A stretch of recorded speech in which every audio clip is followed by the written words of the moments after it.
Vacances parlementaires, l'honorable Adon Ndombassi n'a pas croisé les bras.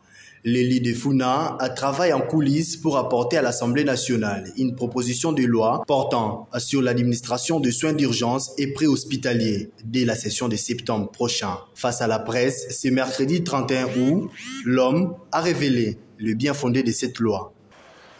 La question des soins d'urgence et préhospitaliers ne fait exception d'aucun rang social. En effet, même avec $1 million, vous pouvez perdre la vie dans une ambulance ou dans votre propre véhicule si vous ne recevez pas des soins appropriés en toute urgence. La situation des ambulances dans notre pays est alarmante et devrait interpeller chacun de nous. En ce qui concerne la protection civile, notre gouvernement n'applique à ce jour aucune politique en matière de secours de la population à la survenance des incendies.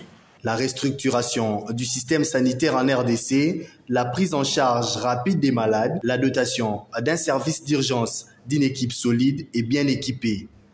Les dispositions générales de l'organisation et du fonctionnement des soins préhospitaliers, des transports sanitaires, de l'enseignement de la médecine d'urgence et des dispositions finales.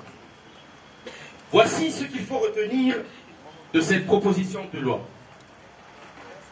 Elle fixe les principes fondamentaux relatifs à l'organisation et l'administration des soins préhospitaliers en République démocratique du Congo et s'applique au personnel de santé, aux établissements sanitaires, aux victimes des accidents et des catastrophes naturelles et à toute personne dont l'état de santé nécessite une intervention médicale urgente.